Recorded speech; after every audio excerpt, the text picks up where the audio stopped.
There is a famous story about President Barack Obama. During his presidency, a reporter asked him how he decided what to wear every morning. Obama replied, "You will see I wear only grey or blue suits. I'm trying to pare down decisions.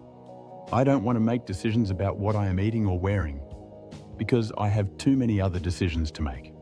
Steve Jobs did the same thing with his black turtlenecks. Mark Zuckerberg does it with his grey t-shirts. These men weren't lazy. They were protecting a finite resource. They understood a biological reality that most people ignore. Your brain has a battery. Every time you make a decision, whether it is, should I sign this billion-dollar treaty, or should I have the bagel or the toast, you drain a little bit of energy from that battery. Psychologists call this decision fatigue. And it is the hidden reason why you are good with money at 9 a.m. and terrible with money at 7 p.m. We tend to think of willpower as a character trait. We think you either have it or you don't. But science shows that willpower is a biological function. It relies on glucose. It relies on rest. And it depletes throughout the day. Researchers at Columbia University analyzed over 1,000 parole rulings made by judges. They found a shocking pattern. If a prisoner appeared before the judge early in the morning, they had a 65% chance of being granted parole. If they appeared late in the day, their chance dropped to near zero. The judges weren't being malicious. They were exhausted. Granting parole requires a complex decision. It requires weighing risk versus reward. Denying parole is the default option. It is safe. It requires zero mental energy. So, as the judges got tired, their brains defaulted to the path of least resistance. This same mechanism is destroying your bank account. Think about your typical day. You wake up, you decide what to wear. You decide what to eat for breakfast. You decide which route to drive to work. At work, you make hundreds of micro decisions. You answer emails. You solve problems. You navigate office politics. By 5 p.m., your decision battery is in the red zone. You are cognitively empty. Then, you drive home. You are hungry. You know you should cook the healthy groceries in your fridge. That saves money. But cooking requires decisions. You have to chop, season, cook, and clean. Ordering Uber Eats requires zero decisions. You press a button. Food arrives. So you spend $40 on a meal that should have cost $5. Later that night, you are scrolling on your phone. You see an ad for a gadget you don't need. At 9 a.m., your logical brain would say, "I don't need that." But at 9 p.m., your logical brain is offline. Your impulse control is gone. So you click, "Buy now." You didn't buy it because you wanted it. You bought it because you were too tired to say no. This is the decision fatigue tax. It is the premium you pay for living a life that requires too many choices. Marketers know this. Why do you think candy bars are placed at the checkout line in the grocery store? You have just spent an hour making hundreds of decisions about price, brand, and nutrition. By the time you get to the register, your defenses are down. You are exhausted.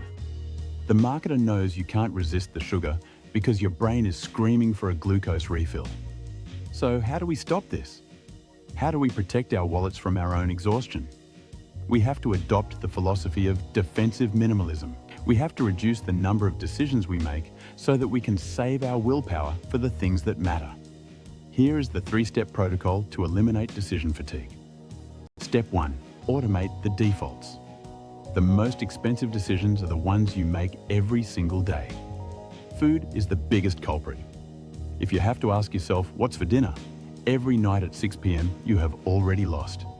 You need a default menu. Monday is pasta. Tuesday is tacos.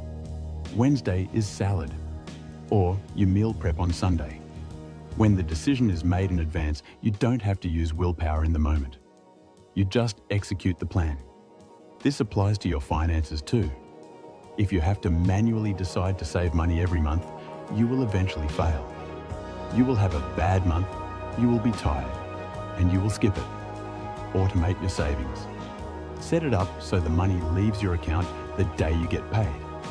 Make saving the default and spending the active choice. Right now, for most people, spending is the default. You have to actively choose not to spend. That is a losing battle. Flip the script. Step 2, the no-buy zone. Institute a hard rule. No financial decisions after 8 p.m. If you see something you want to buy at night, add it to a list. Tell yourself you will buy it tomorrow morning. 90% of the time, when you wake up with a full battery, you will realize you don't want it. You are protecting your bank account from your zombie brain. Treat your credit card like a power tool. You wouldn't operate a chainsaw when you're exhausted. Don't operate your wallet when you're exhausted. Step 3, reduce the noise. Every item in your house is a decision waiting to happen. Should I clean this? Where does this go? Do I need to fix this? Clutter is not just physical, it is cognitive. The more stuff you own, the more decisions you have to make. By embracing minimalism, you aren't just cleaning your room. You are freeing up processing power. Steve Jobs didn't just wear the same clothes. He lived in a house with almost no furniture. He wanted his environment to be silent, so his mind could be loud. Decision fatigue is the silent killer of wealth. It explains why poor people often make bad financial decisions. It isn't because they are stupid.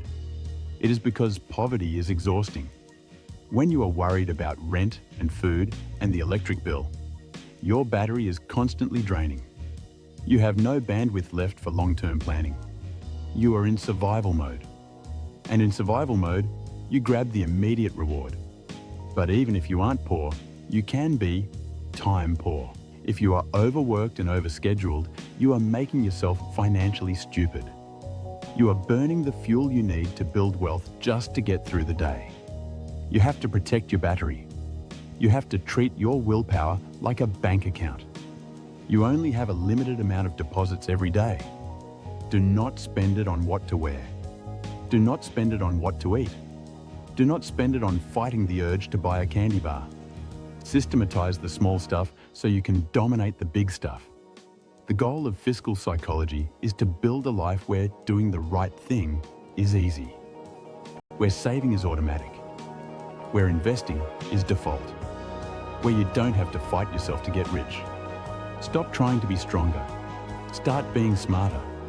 Remove the decisions. Keep the energy. Keep the money.